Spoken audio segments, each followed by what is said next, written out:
Welcome back to Working Hands. I'm Chris. Right behind me is my 1950 DeSoto I call Hernando. It's been sitting for a number of years. Actually, I found a tag on it from the last time it was serviced at a shop in New York.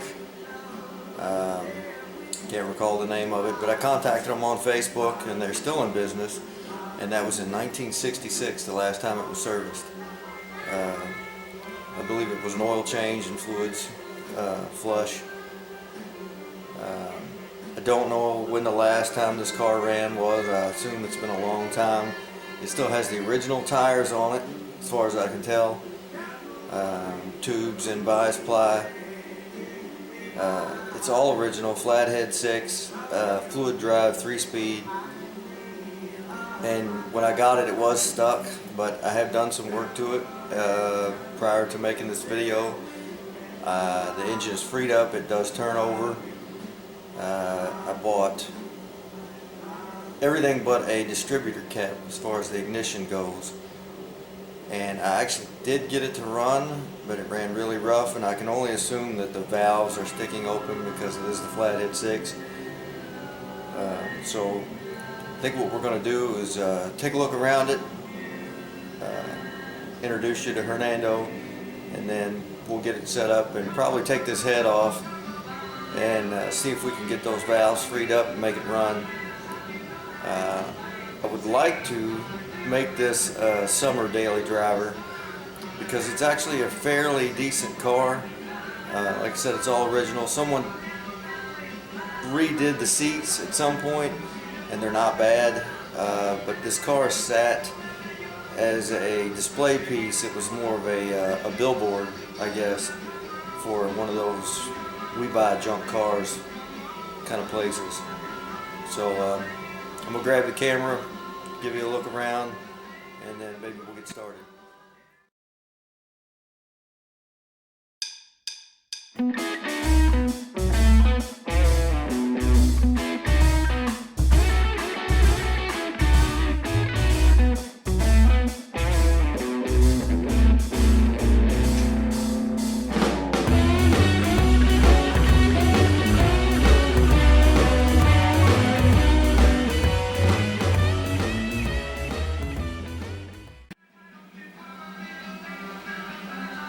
Alright, I have to apologize, my shop's a little crammed. There wasn't actually a whole lot of space to begin with. And you know, you get in the middle of 100 projects.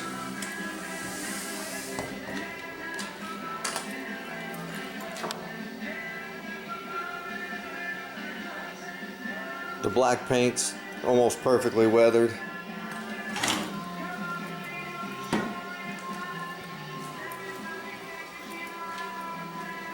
It didn't come with keys, but it did come with a title. That's why the door lock is missing. I took the door lock in to a locksmith as well as the trunk lock and had keys made. So now I've got a set of keys for it. I went to a Tractor Supply and bought a 6-volt battery.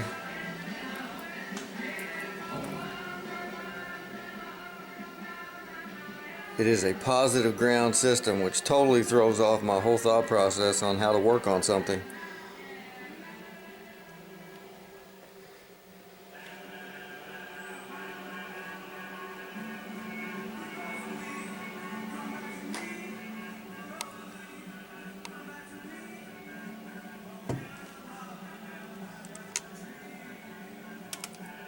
If you notice all the splatter on the windows and the seat, the guy that used it as a billboard,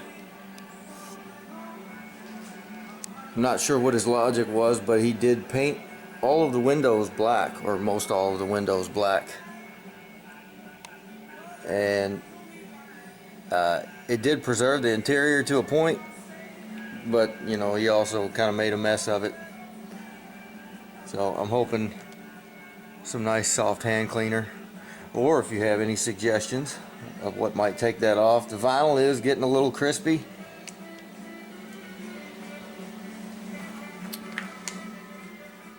I pulled the carpet out because the carpet was totally shot. The floors overall are not bad, with the exception of down in the corners. The rocker panels are kind of rough or non-existent in places, but I think that's due to the stainless trim at the bottom. Kind of held things in. Oh, my focus is not good here. So it will need some patches in it, but like I said, if I can get it to run and drive, I would just drive it to work every day.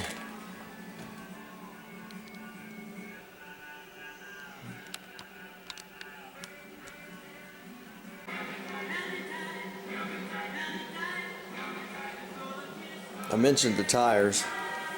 When I picked it up, two were flat from sitting. You can see how dry rotted. I don't know how to find a year on tires this old, but I guess because it was a New York car at some point, they swapped out the back tires for more of a mud and snow.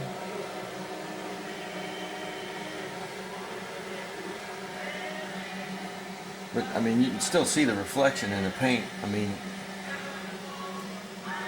I don't even know. It's just super cool.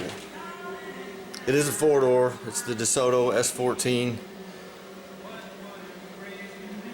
I can't even really find any dents in the body with the exception of the one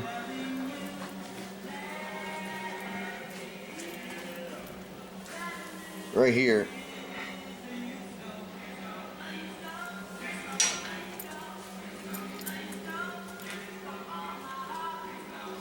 I assume that's supposed to be Hernando.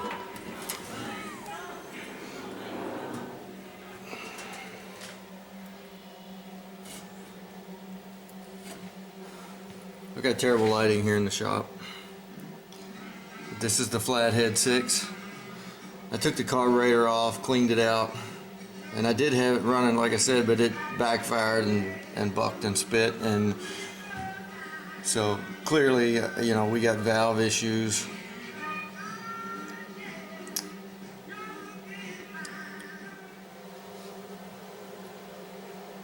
Alright, there's not a really good angle here of how to view this. This is actually pretty tight in here for as old of a car as it is.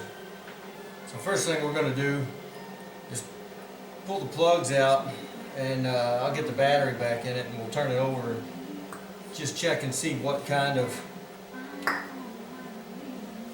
compression we got and which cylinders we're going to be looking at.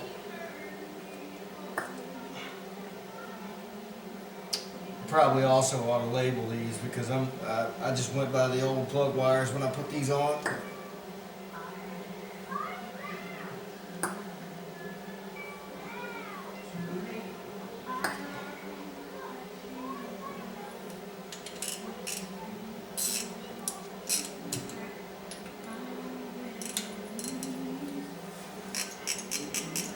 It wasn't very tight.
Okay, I got my 6-volt battery set in here. I think I said Tractor Supply earlier. I got it at Rural King. They were actually a little cheaper, and I've had pretty good luck out of their batteries. And this is positive ground. Totally new to me.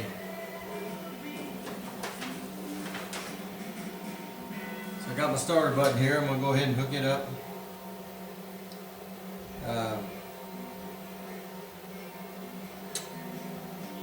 You have to remember that it goes on the negative side.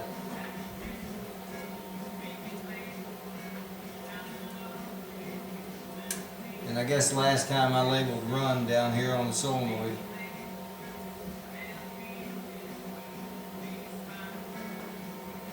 Or maybe not.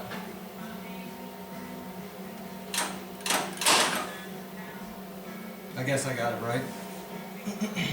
Alright, I'm going to turn it over and check the compression on it.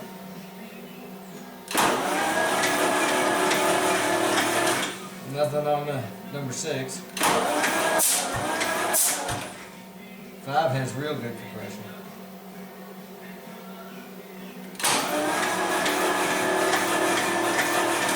Nothing on 4. Nothing on 3. Number 2 is good. Number 1 is really good. Okay, so 3, 4, and 6 I'm having trouble with. Like I said, the motor was stuck when I got it. I soaked it, and I would come out every 3 or 4 days for probably 3 months. I've had this car for a little over a year. And I would try to turn the blade over by hand. The belt's still good, real nice and tight on there. And I did get it freed up, turned it all the way over, and which to me was amazing. I've never done anything like that before. So I guess the only other option is a Mortsky style revival. We'll take the head off of it and see if we can't get those valves to open and close like they're supposed to.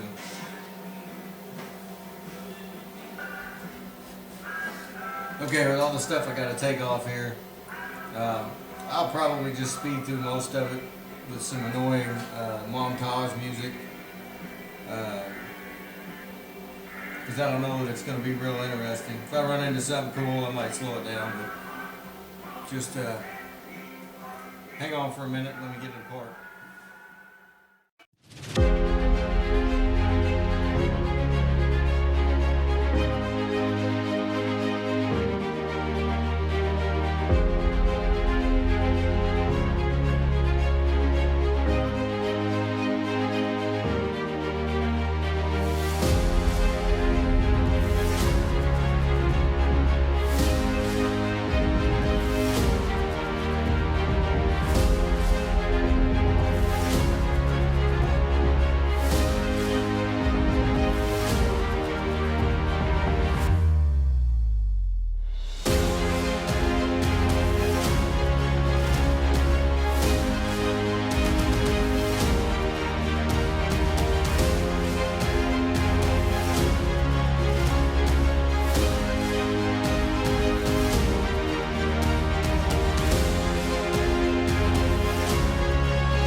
Alright, so when I was taking some of these bolts out, some of them looked pretty bad, and I thought the first one, not the first bolt, but one of the bolts I pulled out, I thought for sure that it was broke off, but it just so happens that they're pretty short bolts. And I guess they don't really need to be too long. It's a pretty thin head, but it looks like it's all, oh, nope, I got one more to go.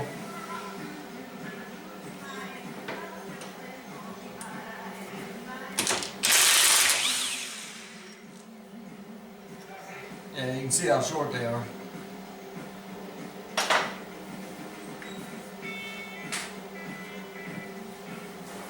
Let's see if we can get this head off here.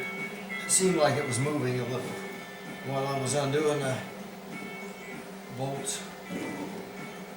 That poor hose is stiff as can be. Alright.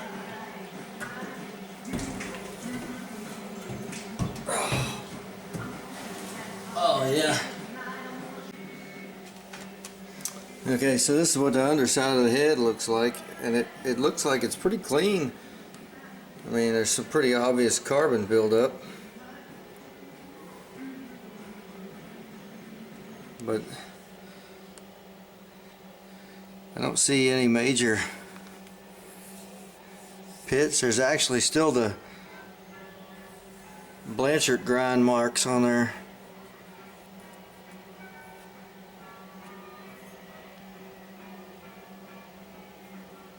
Not bad.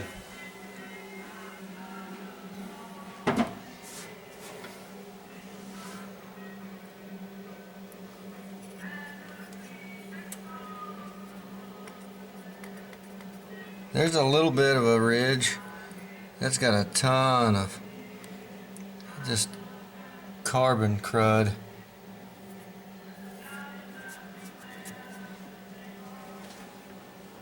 Oh, got a little bit of a dauber nest there that's trying to fall down in. I'll get the vacuum and clean that up. So I'm saying these must be exhaust valves. They're stuck open. And those are the wet grimy. Now this piston's got a little bit of water, guess because the car was tilted back. I lost a little down in there, but we're going to change the oil anyways.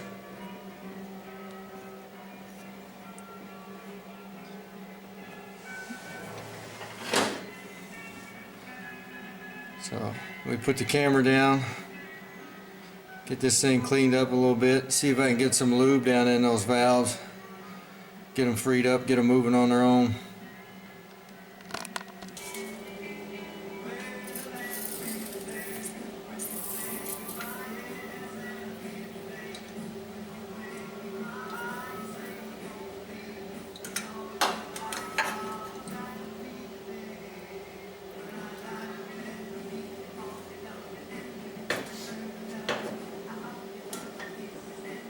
Alright, still got the battery hooked up.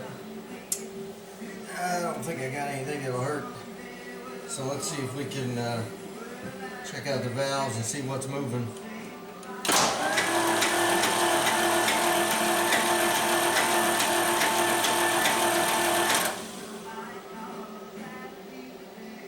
So there we go, we got 3 exhaust valves that are just not happy. Okay, this cone's made out of aluminum here. I don't know if the camera's picking that up or not, maybe. We'll just try to.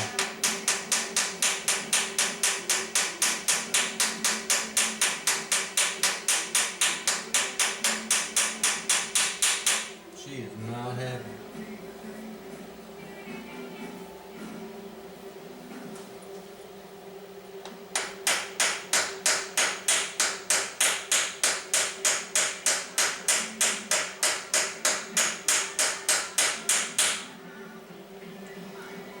Oh, okay.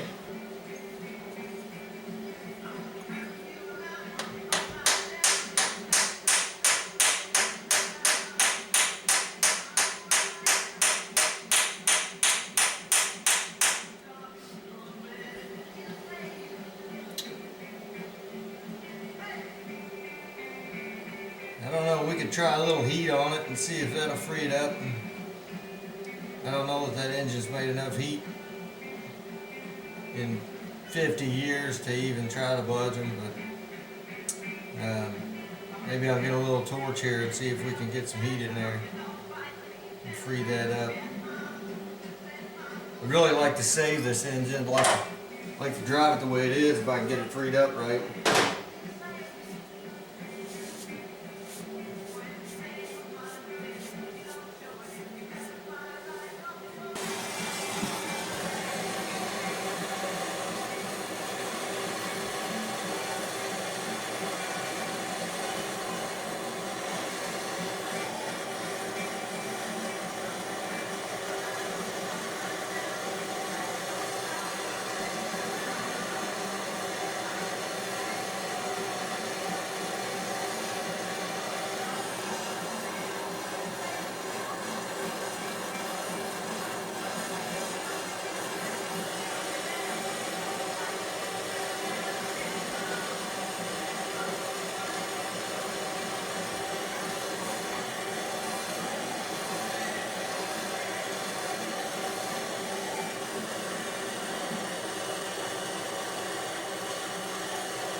Man, oh man.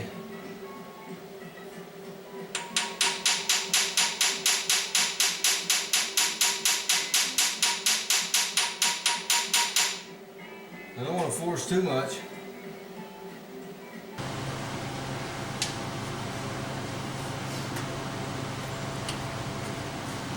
Okay, you can see the valves are open. Got a little bit better angle.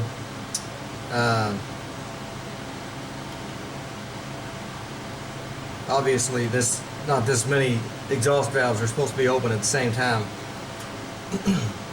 I did work with these a little bit off camera, and I got a little bit of progress.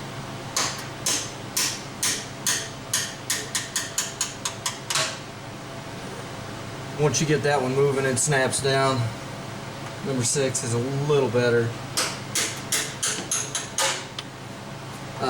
Number 4, it's a fighter. It's still pretty solid hit. It does loosen up.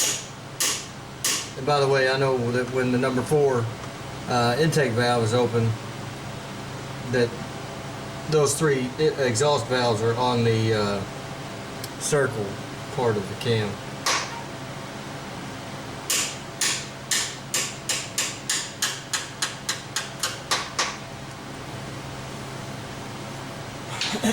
And that's what's normally supposed to be open. Looks like number 1 exhaust is trying to open from this point. Man, I'm just going to keep working on them and see if we have a little bit of a better result today. I got a little time to spend with it. I've got some Seafoam. It's a spray, Top Engine Cleaner and Lube.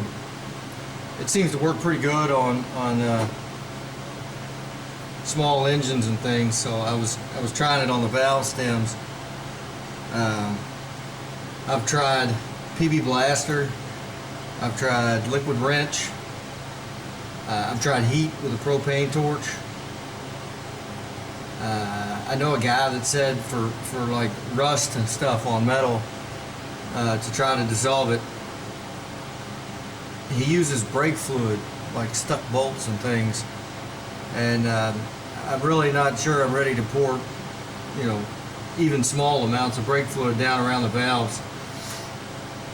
It may come to that, just because I'd really like to get this thing freed up. I think it would run. I actually had, like I said, I had it running before with 3 exhaust valves stuck open. I think this would be a cool deal to see run. So my belt's starting to slip a little bit, but I'm going to go ahead and rotate this over and get the valves back open.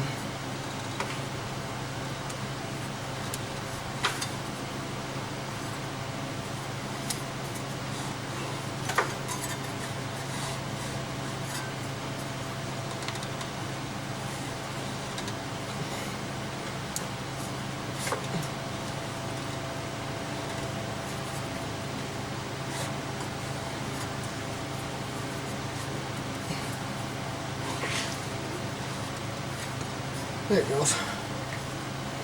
And we're back around to number 4 intake. Oops, too far. We'll go back. Maybe.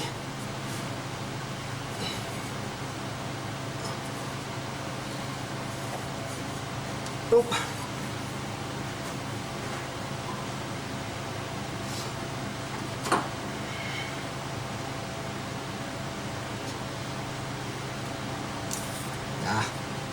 I hate these little tubes. They fall out every time. I think I end up wearing more of this than I get down in the engine.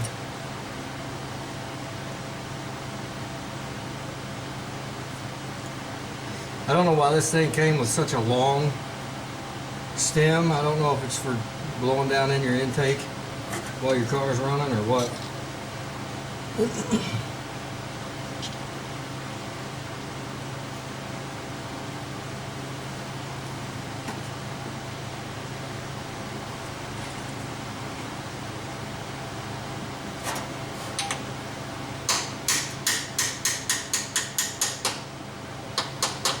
Okay, yeah, that one's not going to go anymore.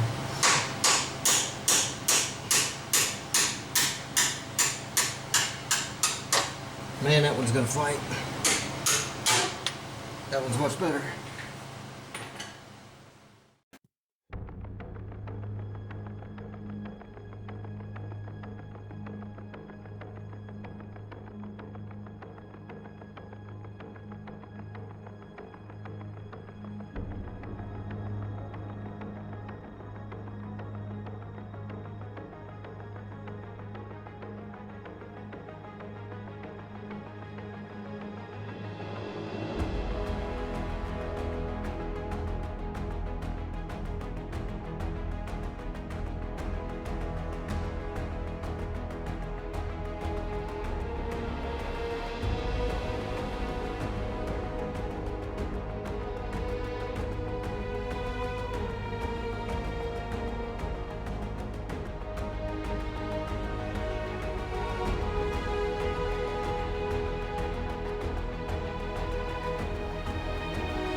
Alright, I've been messing with this for a while here.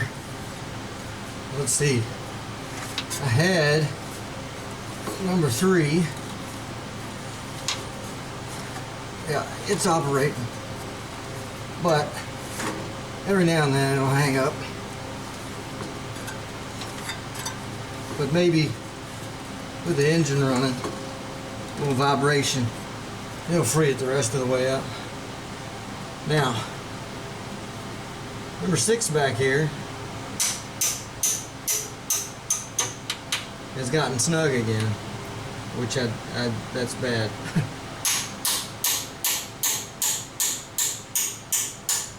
Number 4 still does not like me at all. So, may just end this one here for right now. I'm not giving up yet. But this shop is like a sauna, and I'm out of water. Alright, so it looks like I'm going to end this one here. Got the one number 3 valve to move.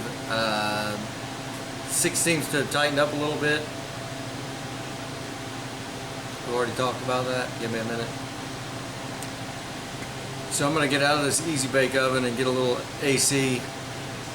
I've got some other projects coming up. I got a 1960 Morris Minor I'm working on with my son. It's going to be his first car. It's going to be an amateur total build. It's a basket case. It's all in pieces. And we'll probably make a series out of that. I've got another 1960 Morris. It's a half of a car, literally a half of a car. I actually made a trailer piece and attached it to the floor to drag it home from 281 miles away. I'd like to make a rat rod out of that, and I'll probably be machining some pieces, custom stuff for that.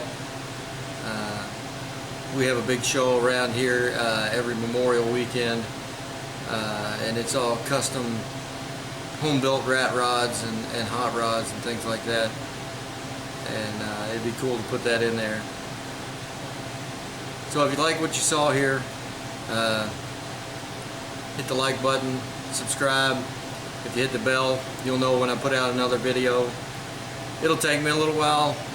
Full-time work, 4 kids, takes up quite a bit of time, but I do what I can when I can. And I'll also be doing a few machine projects in the shop. I appreciate you watching, and I hope you and your cars stay tuned. Thanks.